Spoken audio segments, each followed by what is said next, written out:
Hi friends, welcome to my channel. First time ನನ್ನ channel ನೋಡ್ತಾ ಇದ್ದರೆ ಸಬ್ಸ್ಕ್ರೈಬ್ ಮಾಡ್ಕೊಳ್ಳಿ ಫ್ರೆಂಡ್ಸ್. ಈ ವಿಡಿಯೋ ಇಷ್ಟ ಆದರೆ ಒಂದು ಲೈಕ್ ಕೊಡಿ. ಆಲ್ರೆಡಿ ನಾನು ಒಂದು ಲಂಚ್ ಬ್ಯಾಗ್ದು ವಿಡಿಯೋ ಹಾಕಿದ್ದೀನಿ. ಅದರಲ್ಲಿ ಮಕ್ಕಳಿಗೋಸ್ಕರ ಅಂತ ಲಂಚ್ ಬ್ಯಾಗ್ ರೆಡಿ ಮಾಡಿರೋವಂಥದ್ದು. ಈಗ ಬಂದ್ಬಿಟ್ಟು ದೊಡ್ಡವ್ರಿಗೆ, ಇವಾಗ ಅಕಸ್ಮಾತ್ 2 ಕ್ಯಾರಿಯರು ಇಲ್ಲ ದೊಡ್ಡದು 1 ಲೀಟ್ರ್ ಬಾಟ್ಲು ಇಟ್ಕೊಂಡು ಹೋಗೋಕ್ಕೆ ಈಸಿ ಆಗುವಂಥ ದೊಡ್ಡದು ಕ್ಯಾರಿಯರ್, ಬಿಗ್ ಸೈಜ್ ಅಂತಲೇ ಹೇಳ್ಬೋದು. ನೀವೆಲ್ಲಾದರೂ ಹೊರಗಡೆ ಹೋಗ್ತೀನಿ ಅಂದರೆ ಒಂದೆರಡು ಕ್ಯಾರಿಯರಲ್ಲಿ ಊಟ ತೊಗೊಂಡು ಹೊರಗಡೆ ಪಿಕ್ನಿಕ್ಕಿಗೆ ಎಲ್ಲಾದರೂ ಹೋದರೆ ತೊಗೊಂಡೋಗ್ಬೋದು. ಇಲ್ಲ ಹೊರಗಡೆ ಹೋದಾಗ ಇಲ್ಲ ದೇವಸ್ಥಾನಕ್ಕೆ ಹೋದಾಗ ಏನಾದ್ರು ತಿಂಡಿಗಳು ತೊಗೊಂಡೋಗ್ತೀನಿ ಅಂದರೆ ಆರಾಮಾಗಿ ತೊಗೊಂಡೋಗ್ಬೋದು. ತುಂಬಾ ಬ್ಯೂಟಿಫುಲ್ಲಾಗಿದೆ. ಅದು ಮಕ್ಕಳಿಗೋಸ್ಕರ ಚಿಕ್ಕದಾಗಿ ಮಾಡಿದ್ದು, ಇದು ದೊಡ್ಡದಾಗಿ ಮಾಡಿರೋದು. ಏನಕ್ಕಪ್ಪ ಅಂದರೆ ನಮ್ಮ ಅಣ್ಣ ಅದನ್ನು ನೋಡಿಬಿಟ್ಟು ನನಗೆ ಸ್ವಲ್ಪ ದೊಡ್ಡದಾಗಿ ಮಾಡಿಕೊಡು, ಅದು ನಾನು 2 ಕ್ಯಾರಿಯರ್ ತೊಗೊಂಡೋಗ್ಬೇಕು ಅಂತ ಹೇಳಿದರು. ಅದಕ್ಕೋಸ್ಕರ ಈ ಥರ ದೊಡ್ಡದಾಗಿ ಸ್ಟಿಚ್ ಮಾಡಿದ್ದೀನಿ. ಒಟ್ಟಿನಲ್ಲಿ ನೀವು ಹೊರಗಡೆ ಇದು ಊಟ ತೊಗೊಂಡೋಗೋಕ್ಕೆ ಅಂತ ಅಲ್ಲ, ಅಂದರೆ ಹೊರಗಡೆ ಹೋದಾಗ ನೀವು ಕ್ಯಾರಿಯರು ಇಲ್ಲ ಏನಾದ್ರು ತಿಂಡಿ ತೊಗೊಂಡೋಗೋಕ್ಕೂ ಚೆನ್ನಾಗಿದೆ. ಬ್ಯಾಗ್ ಅಂತೂ ಸೂಪರಾಗಿದೆ. ಈ ಥರ ಒಂದು ಜಿಪ್ಪು ಬರುತ್ತೆ, ಒಳಗಡೆ ಒಂದು ಪ್ಯಾಕೆಟ್ ಇಟ್ಟಿದ್ದೀನಿ. ಅದರಲ್ಲಿ ಸ್ಪೂನು, ಕರ್ಚಿಫು, ಇನ್ನೇನಾದರೂ ಒಂದಷ್ಟು ಐಟಮ್ಗಳನ್ನ ಇಟ್ಕೋಬೋದು. ಪಕ್ಕದಲ್ಲಿ ಒಂದು ಟ್ಯಾಗ್ ಇಟ್ಟಿದ್ದೀನಿ. ಟ್ಯಾಗ್ ಏನಕ್ಕಪ್ಪ ಅಂದರೆ ಅದು ನೀರಿನ ಬಾಟ್ಲು ಬೀಳಬಾರ್ದು ಅಂತ. ಆ ಕಡೆ ಈ ಕಡೆ ಇವಾಗ ನಾವು ಜಿಪ್ ಹಾಕ್ಬಿಟ್ಟಾಗ ಆ ಕಡೆ ಈ ಕಡೆ ಹಲ್ಲಾಡೋದು ಇಲ್ಲ ಉಂಟ್ಕೊಳ್ಳೋದು ಆಗಬಾರ್ದು ಅನ್ನೋದಕ್ಕೋಸ್ಕರ ಟ್ಯಾಗು. ಆ ಟ್ಯಾಗ್ ಇಟ್ಟಿರೋದ್ರಿಂದ ಬಾಟಲ್ ಆ ಕಡೆ ಈ ಕಡೆ ಹಲ್ಲಾಡಲ್ಲ, ನೀಟಾಗಿ ಸ್ಟ್ರೇಟಾಗೆ ನಿಂತ್ಕೊಂಡಿರುತ್ತೆ. ಓಕೆನಾ? ಆ ಕಡೆ ಈ ಕಡೆ ಹಲ್ಲಾಡಬಾರ್ದು ಅಂತಲೇ ಆ ಟ್ಯಾಗ್ ಇಟ್ಟಿರೋದು. ಈ ರೀತಿ ಇದನ್ನು ಯಾವ ರೀತಿ ಸ್ಟಿಚಿಂಗ್ ಮಾಡೋದು ಅಂತ ತೋರಿಸ್ತೀನಿ ಬನ್ನಿ. ಮೊದಲನೇದಾಗಿ ಇದು ಕಟ್ಟಿಂಗ್ ಅಂತ ಏನೂ ಇಲ್ಲ. ನಾವು ಏನು ಮೆಜರ್ಮೆಂಟ್ ಹೇಳ್ತೀನಿ ಅದೇ ಕಟ್ಟಿಂಗಲ್ಲೇ ನೀವು ಕಟ್ಟಿಂಗ್ ಮಾಡ್ಕೋಬೇಕು. ಇವಾಗ ಕಟ್ಟಿಂಗ್ ತೋರಿಸಿ ಅಂತ ಸಿಸ್ಟರ್ ಯಾರೋ ಕೇಳಿದರು. ಅದಕ್ಕೇನಿಲ್ಲ, ನಾನು ಏನು ಮೆಜರ್ಮೆಂಟ್ ಹೇಳ್ತಿದ್ದೀನಿ ಮೇನ್ ಪೀಸು, ಅದಕ್ಕಿಂತ ಸ್ವಲ್ಪ ಲೈನಿಂಗ್ ಬಟ್ಟೆ ಕ್ಯಾನ್ವಸ್ನ ಸ್ವಲ್ಪ ಜಾಸ್ತಿ ತೊಗೊಳ್ಳಿ. ಓಕೆನಾ? ನಾನಿಲ್ಲಿ ಅಕ್ಕಿ ಚೀಲ ಇತ್ತು, ಅಕ್ಕಿ ಚೀಲ ಒಂದು ಲೈನಿಂಗ್ ಬಟ್ಟೆ ತೊಗೊಂಡಿದ್ದೀನಿ. ಓಕೆನಾ? ಹಂಗಾಗಿ ಇದು ದೊಡ್ಡದು ಬಂದುಬಿಟ್ಟು 35 ಇಂಚ್ ಬೇಕು. ಓಕೆನಾ? ಉದ್ದ ಬಂದುಬಿಟ್ಟು 30 ಇಂಚು, ಅಗಲ ಬಂದುಬಿಟ್ಟು 21 ಇಂಚು. ಓಕೆನಾ? ಉದ್ದ ಬಂದುಬಿಟ್ಟು 31 ಇಂಚು, ಅಗಲ ಬಂದುಬಿಟ್ಟು 20 ಇಂಚು, 21 ಇಂಚು ತೊಗೊಳ್ಳಿ. ನಾನು ಯಾವಾಗಲೂ ಆ ಮೆಜರ್ಮೆಂಟ್ ಹೇಳ್ತಾನೆ ಇರ್ತೀನಿ, ಆದರೆ ವೀಡಿಯೋನ ಸ್ಕಿಪ್ ಮಾಡಿ ನೋಡಿರ್ತೀರ, ಆಮೇಲೆ ಮೆಜರ್ಮೆಂಟ್ ಗೊತ್ತಾಗಿಲ್ಲ, ಮೆಜರ್ಮೆಂಟ್ ಹಾಕಿ ಅಂತ ಇರ್ತೀರ. ನನ್ನ ಸ್ಟಿಚಿಂಗ್ ಮಾಡುವಾಗಲೇ ನಾನು ಹೇಳ್ತೀನಿ, ಟೇಪಲ್ಲಿ ಈ ಥರ ತೋರಿಸ್ತೀನಿ. ಓಕೆನಾ? ಮೆಜರ್ಮೆಂಟ್ ಬಂದುಬಿಟ್ಟು 30 ಇಂಚು ಮತ್ತು 21 ಇಂಚು. ಓಕೆನಾ? ಇದನ್ನು ಮಾಮೂಲಿ ಬ್ಲೌಸ್ ಪೀಸು ಇಲ್ಲ ಉಳಿದಿರೋ ಪೀಸ್ ಯಾವ್ದಾದ್ರು ಇರುತ್ತಲ್ಲ ಅದನ್ನು ಇಷ್ಟುದ್ದ ತೊಗೊಳ್ಳಿ. ಒಂದೇ ಪೀಸ್ ಇದು, ಜಾಯಿಂಟಿಂಗ್ ಏನಿಲ್ಲ, ಒಂದೇ ಪೀಸ್ ತೊಗೊಳ್ಳಿ. ಇವಾಗ ಇದನ್ನು ತೊಗೊಂಬಿಟ್ಟು ಇದಕ್ಕೆ ಲೈನಿಂಗು ಮತ್ತು ನಾನು ಹೇಳೋದ್ನಲ್ಲ ಸ್ಪಂಜ್ ಇದ್ದರೆ ಹಾಕ್ಬೋದು, ಇಲ್ಲ ಅಕ್ಕಿ ಚೀಲ ಇದ್ದರೆ ಅಕ್ಕಿ ಚೀಲ ಹಾಕ್ಕೋಬೋದು. ನಾನು ಅಕ್ಕಿ ಚೀಲ ಇತ್ತು ಒಂದು, ಅದನ್ನೇ ಹಾಕೋಣ ಅಂದ್ಬಿಟ್ಟು ಕಟ್ ಮಾಡ್ಕೊಂಡಿದ್ದೀನಿ. ಮತ್ತು ಏನಪ್ಪ ಅಂದರೆ ಇದನ್ನು ಮೇನ್ ಪೀಸ್ನ ಕರೆಕ್ಟಾಗಿ ತೊಗೊಳ್ಳಿ, ಅವೆರಡೂ ಸ್ವಲ್ಪ ದೊಡ್ಡದಾಗಿ ತೊಗೊಳ್ಳಿ, 1 ಇಂಚು. ಏನಕ್ಕಪ್ಪ ಅಂದರೆ ಇದು ಮಧ್ಯದಲ್ಲಿಟ್ಟು ಸ್ಟಿಚ್ ಮಾಡಿದಾಗ ಸ್ವಲ್ಪ ಆ ಕಡೆ ಈ ಕಡೆ ಜರುಗಿದಾಗ ಅದನ್ನು ನಾವು ನೀಟಾಗಿ ಸರಿ ಮಾಡ್ಕೊಳ್ಳೋಕ್ಕೆ ಸರಿ ಹೋಗುತ್ತೆ. ನೋಡಿ, ಅಕ್ಕಿ ಚೀಲ, ಲೈನಿಂಗು ಮತ್ತು ಬ್ಲೌಸ್ ಪೀಸ್ 3 ತೊಗೊಂಡಿದ್ದೀನಿ. ಮೊದಲನೇದಾಗಿ ಲೈನಿಂಗ್ ಇಟ್ಕೊಳ್ಳಿ, ಆಮೇಲೆ ಅಕ್ಕಿ ಚೀಲ ಇಟ್ಕೊಳ್ಳಿ, ಆಮೇಲೆ ಬ್ಲೌಸ್ ಪೀಸ್ ಇಟ್ಕೊಳ್ಳಿ. ಓಕೆನಾ? ಈ ರೀತಿ ಇಟ್ಕೊಂಡು ಸ್ಟಿಚ್ ಮಾಡ್ಕೊಳ್ಳಿ, ಆವಾಗ ನೀಟಾಗಿ ಫಿನಿಶಿಂಗಾಗಿ ಬರುತ್ತೆ. ಮತ್ತು ಇವು 3 ಇಟ್ಟಾಗ ಸ್ಟಿಚಿಂಗ್ ಮಾಡಬೇಕಾದ್ರೆ ಸ್ವಲ್ಪ ಕಷ್ಟ ಆಗುತ್ತೆ. ಅದಕ್ಕೇನಪ್ಪ ಮಾಡಬೇಕು ಅಂದರೆ ನೀವು ಆ ಕಡೆ ಈ ಕಡೆ ಎಲ್ಲ ಒಂದೊಂದು ಗುಂಡು ಪಿನ್ಗಳು ಹಾಕ್ಕೊಳ್ಳಿ ನೀಟಾಗಿ. ಓಕೆನಾ? ಆವಾಗ ಬಟ್ಟೆ ಸರಿಯೋದಿಲ್ಲ. ಇಲ್ಲಾಂದ್ರೆ ಏನಾಗುತ್ತೆ, ಬಟ್ಟೆ ಆ ಕಡೆ ಈ ಕಡೆ ಸರಿಯುತ್ತೆ, ನೀಟಾಗಿ ಫಿನಿಶಿಂಗ್ ಆಗೋದಿಲ್ಲ. ಒಂದು ಕಡೆ ಹೆಚ್ಚು ಒಂದು ಕಡೆ ಕಮ್ಮಿ ಆ ಥರ ಬಂದ್ಬಿಡುತ್ತೆ. ಅದಕ್ಕೋಸ್ಕರ ನೀವು ನೀಟಾಗಿ ಈ ಥರ ನಾನು ತೋರಿಸ್ತಿದ್ದಾಗ ಗುಂಡು ಪಿನ್ಗಳು ಹಾಕ್ಕೊಳ್ಳೋದ್ರಿಂದ ನೀಟಾಗಿ ಬರುತ್ತೆ. ಒಂದು ಕಡೆ ಸ್ಟಿಚ್ ಮಾಡಿಕೊಂಡು ಇದಕ್ಕೆ ಸ್ಟ್ರೇಟ್ ಹೊಲಿಗೆಗಳು, ಅಡ್ಡ ಹೊಲಿಗೆಗಳು ಹಾಕ್ಕೊಳ್ಳಿ. ಏನಕ್ಕಪ್ಪ ಅಂದರೆ 3 ಪೀಸ್ ಹಾಕಿರೋದ್ರಿಂದ ಒಂಥರ ಸ್ಟಿಫ್ನೆಸ್ ಇರುತ್ತೆ, ನೋಡೋಕ್ಕೂ ಸುಂದರವಾಗಿ ಕಾಣಿಸುತ್ತೆ. ಓಕೆನಾ? ಈ ರೀತಿ ಸ್ಟಿಚಿಂಗ್ ಮಾಡ್ಕೋಬೇಕು. ನಾನು ಇಲ್ಲಿ ತೋರಿಸ್ತಾ ಇದ್ದೀನಲ್ಲ ಆ ಥರ ದೊಡ್ಡ ಹೊಲಿಗೆಲೆ ಹಾಕ್ಕೊಳ್ಳಿ, ಏನು ಚಿಕ್ಕ ಹೊಲಿಗೆ ಏನು ಬೇಡ, ದೊಡ್ಡ ಹೊಲಿಗೆಲೇ ಈ ಥರ ಹಾಕ್ಕೊಂಡ್ರೆ ಒಂಥರ ಸ್ಟಿಫ್ನೆಸ್ ಇರುತ್ತೆ, ನೋಡೋಕ್ಕೂ ಒಂಥರ ಸುಂದರವಾಗಿ ಕಾಣಿಸುತ್ತೆ. ಓಕೆನಾ? ಈ ರೀತಿ ಸ್ಟಿಚ್ ಮಾಡ್ಕೊಂಡಾದ್ಮೇಲೆ ಮತ್ತೆ ಅಡ್ಡಡ್ವಾಗೂ ಸ್ಟಿಚ್ ಹಾಕ್ಕೊಳ್ಳಿ. ಬಾಕ್ಸ್ ಟೈಪಲ್ಲಿ ಬರಬೇಕು ಸ್ಟಿಚಿಂಗು. ಸ್ವಲ್ಪ ದೊಡ್ಡದಾಗೆ ಹಾಕ್ಕೊಳ್ಳಿ, ತೊಂದರೆ ಏನಿಲ್ಲ, ಚಿಕ್ಕದಾಗೆ ಬರಬೇಕಂತೇನಿಲ್ಲ. ನಾನೊಂದು 4 ಇಂಚ್ಗೆ ಹಾಕಿದ್ದೆ, ಈಗ ಅಡ್ಡ ಬಂದ್ಬಿಟ್ಟು ಒಂದು 4 ಸ್ಟಿಚಿಂಗ್ ಹಾಕಿದ್ದು ನಾನು. ಆ ರೀತಿ ನಿಮ್ಗೆ ಎಷ್ಟು ಬೇಕೋ ಅಷ್ಟಕ್ಕೆ ಹಾಕ್ಕೊಂಡ್ರು ಸಾಕು, ಏನು ಇಷ್ಟೇ ಹಾಕಬೇಕು ಅಂತ ಏನು ರೂಲ್ಸ್ ಏನಿಲ್ಲ. ಮತ್ತು ಇವಾಗ ಅದರಲ್ಲಿ ಎಕ್ಸ್ಟ್ರಾ ಬಟ್ಟೆ ಇದು ಎಕ್ಸ್ಟ್ರಾ ಬಿಟ್ಟಿದ್ದೀವಲ್ಲ ಅದನ್ನೆಲ್ಲ ಚೀಲ ಆಗಲಿ ಬಟ್ಟೆ ಆಗಲಿ ತೆಗೆದ್ಬಿಟ್ಟು ನೀಟಾಗಿ ಎಲ್ಲೆಲ್ಲಿ ಸ್ಟಿಚಿಂಗ್ ಹಾಕ್ಕೊಂಡು ನೀಟಾಗಿ ಇಟ್ಕೊಂಡು ಈಗ ಅದನ್ನ ಡಬಲ್ ಫೋಲ್ಡ್ ಮಾಡ್ಕೊಳ್ಳಿ. ಯಾವ ಕಡೆ ಅಂದರೆ 21 1 ಇಂಚ್ ಇರುತ್ತಲ್ಲ ಆ ಕಡೆಗೆ ಫೋಲ್ಡ್ ಮಾಡಬೇಕು ನೀವು. ಅಲ್ಲಿ ಜಿಪ್ ಹಾಕ್ಕೋಬೇಕಾಗುತ್ತೆ. ಓಕೆನಾ. ನೋಡಿ ಒಂದು ಸ್ವಲ್ಪ ಬಟ್ಟೆ ಸಾಕಾಗಿಲ್ಲ, ಆ ಬಟ್ಟೆ ಕೊಟ್ಟು ಸ್ವಲ್ಪ ಸ್ಟಿಚ್ ಮಾಡಿಕೊಂಡೆ. ಹಂಗೆ ಒಂದು ಸ್ವಲ್ಪ ಆ ಕಡೆ ಈ ಕಡೆ ಜರುಗಿದಾಗ ಬಟ್ಟೆ ಸಾಕಾಗಲ್ಲ, ನಾವು ಅಟ್ಯಾಚ್ ಮಾಡ್ಕೋಬೇಕಾಗುತ್ತೆ. ಈ ರೀತಿ ಡಬಲ್ ಫೋಲ್ಡ್ ಮಾಡ್ಕೊಂಬಿಟ್ಟು ನೀಟಾಗಿ ಆ ಕಡೆ ಈ ಕಡೆ ಕ್ರಾಸ್ ಬಟ್ಟೆ ಇದ್ದರೆ ತೆಗೆದುಬಿಡಿ, ಕಟ್ಟಿಂಗ್ ಮಾಡಿಬಿಡಿ, ಮಧ್ಯದಲ್ಲಿ ನ್ಯಾಚ್ ಹಾಕ್ಕೊಳ್ಳಿ. ಓಕೆನಾ. ಆಮೇಲೆ ಮತ್ತೆ ಬಂದ್ಬಿಟ್ಟು ಜಿಪ್ ಎಷ್ಟು ತೊಗೋಬೇಕು ಅನ್ನೋದು ಕನ್ಫ್ಯೂಸ್ ಇರುತ್ತೆ. ಇದು ಬಂದ್ಬಿಟ್ಟು 21 ಇಂಚ್ ಇದೆ, 21.5 ತೊಗೊಳ್ಳಿ, ಅರ್ಧ ಇಂಚು ಜಾಸ್ತಿ ತೊಗೊಳ್ಳಿ. ಏನಕ್ಕಪ್ಪ ಅಂದರೆ ಆ ಕಡೆ 1/4 ಇಂಚು ಈ ಕಡೆ 1/4 ಇಂಚು ಜಾಸ್ತಿ ತೊಗೊಳೋದ್ರಿಂದ ಒಂದು ಸ್ವಲ್ಪ ನಾವು ಜಿಪ್ ರನ್ನರ್ ಹಾಕುವಾಗ ಒಂದು ಸ್ವಲ್ಪ ಆ ಕಡೆ ಈ ಕಡೆ ಆದರೂ ಜಾಸ್ತಿ ಇದ್ದರೆ ಒಳ್ಳೆಯದು ಅಂತ ಅಷ್ಟೇ. 21.5 ತೊಗೊಳ್ಳಿ ಜಿಪ್ಪನ್ನ. ಓಕೆನಾ. ಈಗ ಇದನ್ನು ಮಾಮೂಲಿ ಸೀದಾ ಇಟ್ಕೊಂಡು ಅದನ್ನ ಹಿಂಗೆ ಉಲ್ಟಾ ತಿರುಗಿಸಿ ಒಂದು ಸ್ಟಿಚ್ ಹಾಕ್ಕೊಳ್ಳಿ. ನಾನಿಲ್ಲಿ ತೋರಿಸ್ತಾ ಇದ್ದೀನಲ್ಲ ಸೇಮ್ ಅದೇ ರೀತಿಯೇ ಸ್ಟಿಚಿಂಗ್ ಹಾಕ್ಕೊಂಡು ಇವಾಗ ಇದನ್ನು ಈ ರೀತಿ ಉಲ್ಟಾ ತಿರುಗಿಸ್ಕೊಂಡು ನೀವು ಸೀದಾನೇ ಹಾಕ್ಬೋದು, ತೊಂದರೆ ಏನಿಲ್ಲ. ಈ ರೀತಿ ಹಾಕೋದ್ರಿಂದ ನಮಗೆ ಜಿಪ್ಪು ಎಳೆದಾಡುವಾಗ ಅದು ಸಿಗಾಕೊಳ್ಳಲ್ಲ. ಈ ಥರ ತುದಿಗೆ ಹಾಕ್ಬಿಡಿ. ಅದೇನು ಜಿಪ್ ಇರುತ್ತಲ್ಲ, ಜಿಪ್ಪು ತುದಿಗೆ ಹಾಕ್ಬಿಟ್ರೆ ನೀಟಾಗಿ ಫಿನಿಶಿಂಗ್ ಇರುತ್ತೆ. ಒಂದು ಸ್ವಲ್ಪ ಆ ಕಡೆ ಈ ಕಡೆ ಈಚೆ ಬಟ್ಟೆ ಯಾವುದು ಎಳೆಗಳಿರಲ್ಲ, ಆವಾಗ ನೀಟಾಗಿರುತ್ತೆ ಫಿನಿಶಿಂಗು. ನಾವು ರನ್ನರ್ ಎಳೆದಾಗ್ಲೂ ಸಿಗಾಕೊಳ್ಳಲ್ಲ. ಓಕೆನಾ. ಇವಾಗ ಈ ರೀತಿ ಸ್ಟಿಚಿಂಗ್ ಆದಮೇಲೆ ಮತ್ತೆ ಇವಾಗ ಅದಕ್ಕೆ ಇನ್ನೊಂದು ಪೀಸ್ ಇರುತ್ತಲ್ಲ, ಆ ಕೆಳಗಡೆ ಪೀಸ್ ಅದನ್ನು ಅಟ್ಯಾಚ್ ಮಾಡ್ಕೊಳ್ಳಿ. ಇವಾಗ ಈ ರೀತಿ ನಾನು ತೋರಿಸ್ತಾ ಇದ್ದೀನಲ್ಲ ಆ ರೀತಿ ಮಾಮೂಲಿ ಜಿಪ್ಪನ್ನ ಅಟ್ಯಾಚ್ ಮಾಡಿ ಸ್ಟಿಚ್ ಮಾಡ್ಕೊಳ್ಳಿ. ನಾನು ಹೇಳ್ದಂಗೆ ರನ್ನರ್ನ ಜಿಪ್ ಹತ್ರ ತೊಗೋಬೇಡಿ, ಬಟ್ಟೆ ಎಷ್ಟಿದೆ ಅಷ್ಟಕ್ಕೆ ತೊಗೊಳ್ಳಿ. ನಾವು ಒಂದು ಸ್ವಲ್ಪ ಜಾಸ್ತಿ ತೊಗೊಂಡಿರ್ತೀವಲ್ಲ, ನಾವು ಅಷ್ಟಕ್ಕೆ ತೊಗೊಂಬಿಟ್ರೆ ಕೆಳಗಡೆ ಬಟ್ಟೆ ಸಾಕಾಗಲ್ಲ, ಜಿಪ್ಪು ಹೆಚ್ಚು ಕಡಿಮೆ ಆಗಿಬಿಡುತ್ತೆ ಸ್ಟಿಚಿಂಗ್ ಮಾಡುವಾಗ. ಓಕೆನಾ. ನಾವು ಬಟ್ಟೆ ಏನಿರುತ್ತೆ ಆ ಮೆಜರ್ಮೆಂಟ್ಗೆ ಜಿಪ್ ಹಾಕೋಬೇಕು. ಇವಾಗ ಇದಾದಮೇಲೆ ಟ್ಯಾಗ್ ರೆಡಿ ಮಾಡ್ಕೋಬೇಕಾಗುತ್ತೆ. ಯಾಕೆಂದರೆ ರನ್ನರ್ ಹಾಕ್ಬಿಟ್ರೆ ಆಮೇಲೆ ಟ್ಯಾಗ್ ರೆಡಿ ಮಾಡೋಕ್ಕೆ ಕಷ್ಟ ಆಗುತ್ತೆ. ಹಾಗಾಗಿ ಟ್ಯಾಗ್ ರೆಡಿ ಮಾಡ್ಕೋಬೇಕಾಗುತ್ತೆ. ಆಮೇಲೆ ಈ ರೀತಿ ಸುತ್ತ ಸ್ಟಿಚಿಂಗ್ ಹಾಕ್ಕೊಂಡಾದಮೇಲೆ ಟ್ಯಾಗಿಗೆ ರೆಡಿ ಮಾಡ್ಕೋಬೇಕು.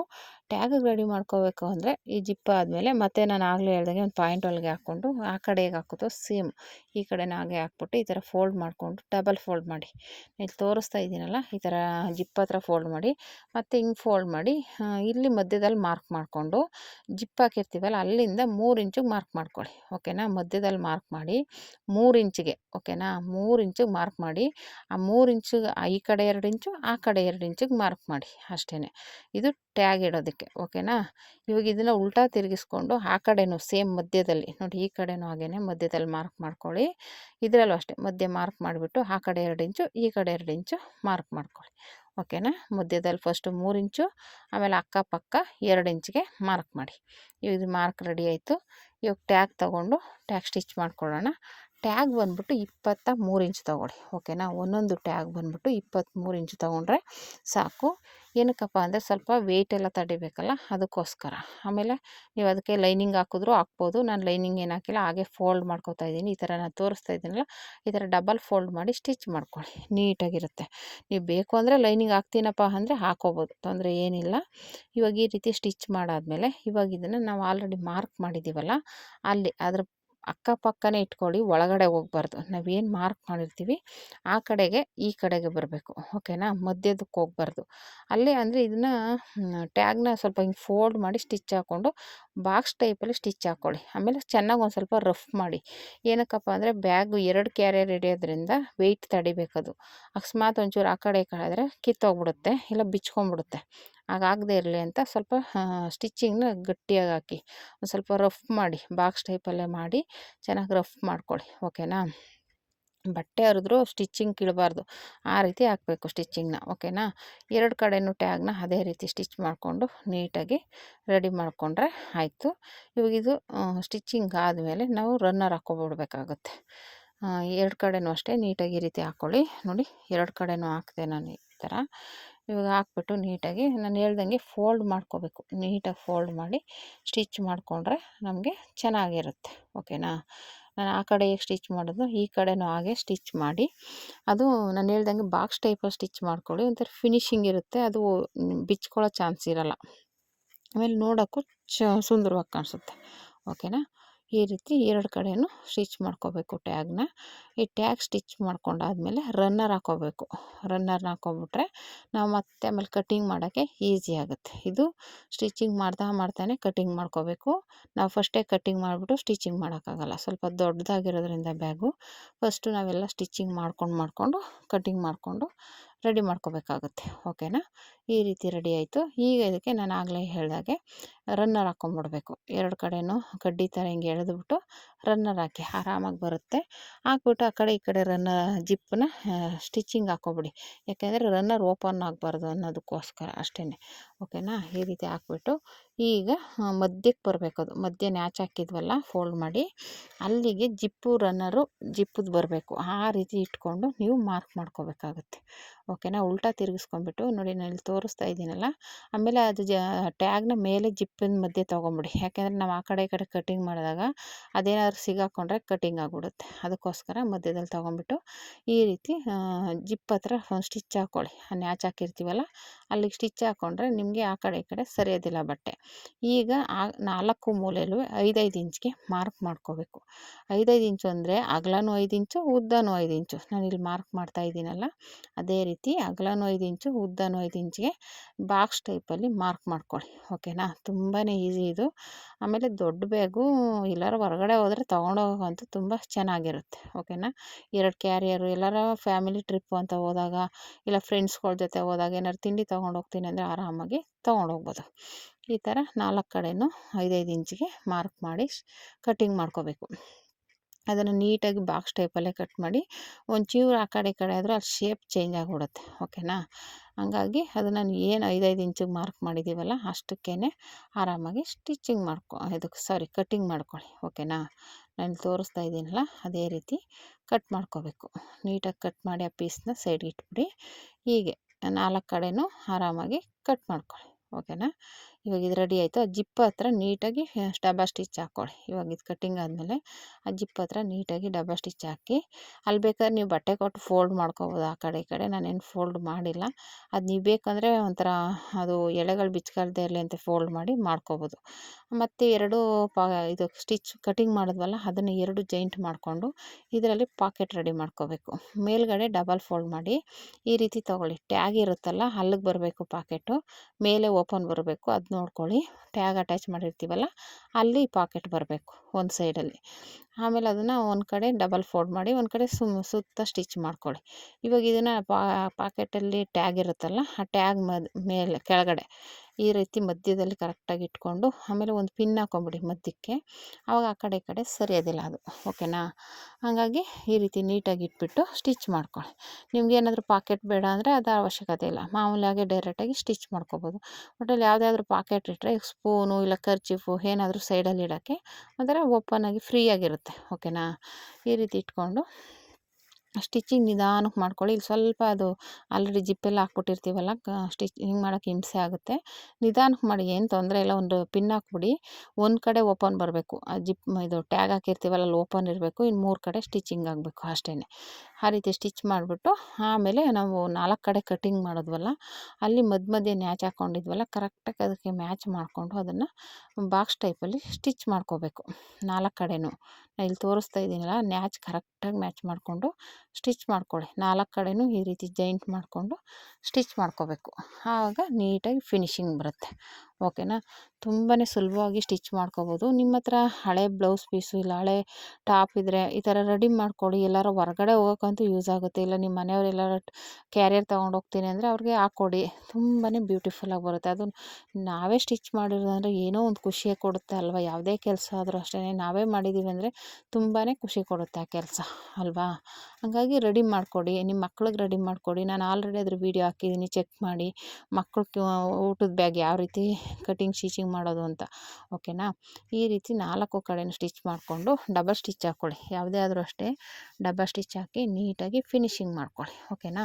ಇದೆಲ್ಲ ಆದಮೇಲೆ ಒಂದು ಟ್ಯಾಗ್ ರೆಡಿ ಮಾಡ್ಕೋಬೇಕಾಗುತ್ತೆ. ಒಂದು 9 ಇಂಚಿಗೆ ಒಂದು ಟ್ಯಾಗ್, 9 ಇಲ್ಲ 10 ಇಂಚ್ ತೊಗೊಂಡ್ರೆ ಸಾಕು. ಓಕೆನಾ. ಅದನ್ನು ಮಾಮೂಲಿ ಡಬಲ್ ಫೋಲ್ಡ್ ಮಾಡಿ ಸ್ಟಿಚ್ ಮಾಡ್ಕೊಂಬಿಟ್ಟು ಇಲ್ಲಿ ಜಿಪ್ ಇರುತ್ತಲ್ಲ ಸೈಡ್ ಜಿಪ್ಪು ಅಲ್ಲಿ ಅಟ್ಯಾಚ್ ಮಾಡ್ಕೋಬೇಕು. ಅದು ಜಾಸ್ತಿ ಕೆಳಗೂ ಹಾಕ್ಬಾರ್ದು, ಜಾಸ್ತಿ ಮೇಲೂ ಹಾಕ್ಬಾರ್ದು. ಕರೆಕ್ಟಾಗಿ ಜಿಪ್ ಹಾಕಿರ್ತೀವಲ್ಲ ಅಲ್ಲಿ ಹಾಕ್ಕೊಂಡ್ರೆ ಸಾಕು. ಆವಾಗೇನಾಗುತ್ತೆ, ಬಾಟ್ಲು ನಮಗೆ ಆ ಕಡೆ ಈ ಕಡೆ ಬೀಳೋ ಚಾನ್ಸ್ ಇರೋಲ್ಲ. ನೀಟಾಗಿ ಆ ಟ್ಯಾಗ್ ಕೂತ್ಕೊಳ್ಳುತ್ತೆ. ಓಕೆನಾ. ಈ ರೀತಿ ಡಬಲ್ ಸ್ಟಿಚ್ ಹಾಕ್ಕೊಳ್ಳಿ. ಯಾವುದೇ ಆದರೂ ಅಷ್ಟೇ ಡಬಲ್ ಸ್ಟಿಚ್ ಹಾಕಿದ್ರೆ ಬಾಳಿಕೆ ತುಂಬ ಚೆನ್ನಾಗಿ ಬರುತ್ತೆ. ಇಲ್ಲಾಂದರೆ ಅಲ್ಲಲ್ಲೇ ಬಿಚ್ಕೊಂಡ್ಬಿಡುತ್ತೆ, ಮತ್ತು ಅವರೆಲ್ಲ ಹಗಲೆಲ್ಲ ತಂದು ಸರಿಯಾಗಿ ಹೊಲಿಗೆ ಹಾಕಿಲ್ಲ ಅಂತ ಬರುತ್ತೆ. ಓಕೆನಾ. ನಾನು ಈ ಬ್ಯಾಗೆ ಅಂತಲ್ಲ, ಯಾವುದೇ ಆದರೂ ಅಷ್ಟೇ ಬ್ಲೌಸ್ ಆಗಲಿ ಡ್ರೆಸ್ ಆಗಲಿ ಈ ರೀತಿ ನೀಟಾಗಿ ಸ್ಟಿಚ್ ಮಾಡ್ಕೊಳ್ಳಿ. ನಾನು ಆಗಲೇ ಹೇಳ್ದಂಗೆ ಟ್ಯಾಗ್ ರೆಡಿ ಮಾಡ್ಕೊಳ್ಳಿ. ಟ್ಯಾಗ್ ಬಂದ್ಬಿಟ್ಟು 9ರಿಂದ 10 ಇಂಚ್ ತೊಗೊಳ್ಳಿ, 9 ಇಲ್ಲ 10 ಇಂಚು. ಓಕೆನಾ. ತಗೊಂಡು ಈ ಥರ ಫೋಲ್ಡ್ ಮಾಡ್ಕೊಂಬಿಡಿ. ಫೋಲ್ಡ್ ಮಾಡ್ಕೊಂಬಿಟ್ಟು ಮಾಮೂಲಿ ನಾನು ಹೇಳಿದ್ನಲ್ಲ ಜಿಪ್ ಅಟ್ಯಾಚ್ ಮಾಡಿದ್ದೀವಲ್ಲ ಅಲ್ಲಿ ಅದರ ಪಕ್ಕದಲ್ಲೇ ಸ್ಟಿಚ್ ಮಾಡ್ಕೊಳ್ಳಿ ಅಷ್ಟೇ. ಬ್ಯಾಗು ಬ್ಯೂಟಿಫುಲ್ಲಾಗಿರೋ ಬಿಗ್ ಲಂಚ್ ಬ್ಯಾಗ್ ರೆಡಿ ಆಗುತ್ತೆ. ಓಕೆನಾ. ನಾನು ಹೇಳ್ದಂಗೆ ಹೊರಗಡೆ ಹೋಗೋಕ್ಕೆ ಇಲ್ಲ ನಿಮ್ಮ ಮನೆಯವ್ರಿಗೆ ಈ ಥರ ಯಾರಿಗೆ ಬೇಕಾದರೂ ಯೂಸ್ಫುಲ್ ಆಗುತ್ತೆ, ವೇಸ್ಟ್ ಅಂತೂ ಆಗೋಲ್ಲ. ಇದು ನಮ್ಮ ಅಣ್ಣ ಹೇಳಿದರು ಸ್ವಲ್ಪ ದೊಡ್ಡದ್ರಲ್ಲಿ ಬೇಕು ನನಗೆ, ಅದು ಚಿಕ್ಕದಾಗೋಯ್ತು, ನಂದು 2 ಕ್ಯಾರಿಯರ್ ಇಡ್ಸಲ್ಲ ಅದು ಅಂತ ಹೇಳಿದ್ದಕ್ಕೆ ಅವ್ರಿಗೋಸ್ಕರ ಈ ವಿಡಿಯೋ ರೆಡಿ ಮಾಡಿದ್ದೀನಿ. ಈ ವಿಡಿಯೋ ಇಷ್ಟ ಆದರೆ ಲೈಕ್ ಮಾಡಿ, ಶೇರ್ ಮಾಡಿ. ಮತ್ತು ನಾನು ಹೇಳ್ದಂಗೆ ಅದು ಇನ್ನೂ ಒಂದು ಬ್ಯಾಗ್ ಮಾಡಿದ್ದೀನಿ. ಯಾಕಪ್ಪ ಅಂದರೆ ನನ್ನ ಮಗನೂ ಏನಾದರೂ ಡ್ಯೂಟಿಗೆ ಅಂದರೆ ಟ್ರೈನಿಂಗ್ ಹೋಗ್ತಾನೆ, ಅವ್ನಿಗೇನಾದ್ರು ಹೋದರೆ ಕ್ಯಾರಿಯರ್ ಹಾಕ್ಕೊಳಕ್ಕೆ ಈಸಿ ಆಗಲಿ ಅಂದ್ಬಿಟ್ಟು ಆ ಬ್ಯಾಗು ರೆಡಿ ಮಾಡಿರೋದು, ಇನ್ನೊಂದು ಬ್ಯಾಗು. ಹಾಗಾಗಿ ನೋಡಿ ಎಷ್ಟು ಬ್ಯೂಟಿಫುಲ್ಲಾಗಿ ಬಂದಿದೆ, ತುಂಬಾ ಚೆನ್ನಾಗಿ ಬಂದಿದೆ ಬ್ಯಾಗಂತೂ. ನೀವು ಆ ಥರ ವೇಸ್ಟ್ ಪೀಸ್ಗಳಿದ್ರೆ, ಅಕ್ಕಿ ಚೀಲ ಇದ್ದರೆ ಈ ಥರ ರೆಡಿ ಮಾಡ್ಕೊಳ್ಳಿ. ನಿಮಗೇ ಒಂಥರ ಖುಷಿ ಕೊಡುತ್ತೆ ನೀವೇ ರೆಡಿ ಮಾಡಿರೋದು ಅಂದರೆ. ಓಕೆನಾ. ಒಳಗಡೆ ಒಂದು ಪಾಕೆಟ್ ಇದೆ, ಒಂದು ಟ್ಯಾಗ್ ಇಟ್ಟಿದ್ದೀನಿ, ನೀರಿನ ಬಾಟ್ಲು ಆ ಕಡೆ ಈ ಕಡೆ ಬೀಳದೇ ಇರಲಿ ಅಂತ. ಓಕೆನಾ. ಇದಕ್ಕೂ ಅಷ್ಟೇ, ಮತ್ತು ಇನ್ನೊಂದು ಬ್ಯಾಗು ತೋರಿಸಿದ್ನಲ್ಲ ಅದಕ್ಕೂ ಅಷ್ಟೇ, ಎರಡಕ್ಕೂ ಅದೇ ರೀತಿ ಮಾಡಿರೋದು. ತುಂಬಾ ಇದು ಬ್ಲ್ಯಾಕ್ದಂದು ತುಂಬಾ ಬ್ಯೂಟಿಫುಲ್ಲಾಗಿ ಬಂದಿದೆ ಬ್ಯಾಗು. ಅದು ಸ್ವಲ್ಪ ದೊಡ್ಡದಾಯಿತು, ಇದು ಲೆಂತಿಯಾಗಿ ಉದ್ದಕ್ಕೆ ಬಂತು. ಯಾಕೆಂದರೆ ಇದಕ್ಕೆ ಅಕ್ಕಿ ಚೀಲ ಹಾಕಿದ್ದೀನಿ, ಅದಕ್ಕೆ ಬರೀ ಲೈನಿಂಗ್ ಹಾಕಿರೋದ್ರಿಂದ ಅದು ಸ್ಟಿಫ್ನೆಸ್ ಸ್ವಲ್ಪ ಕಡಿಮೆ ಇದೆ, ಇದು ಸ್ಟಿಫ್ನೆಸ್ ಇದೆ. ಓಕೆನಾ. ಇದಕ್ಕೆ ಅಕ್ಕಿ ಚೀಲ ಹಾಕಿರೋದ್ರಿಂದ ಸ್ಟಿಫಾಗಿದೆ ನೋಡಿ, ಒಂಥರ ಬಾಕ್ಸ್ ಟೈಪಲ್ಲಿ ಚೆನ್ನಾಗಿ ಬಂದಿದೆ. ಓಕೆನಾ. ಯಾವ ಬ್ಯಾಗ್ ಇಷ್ಟ ಆಯಿತು ಅಂತ ಕಮೆಂಟ್ ಮಾಡಿ.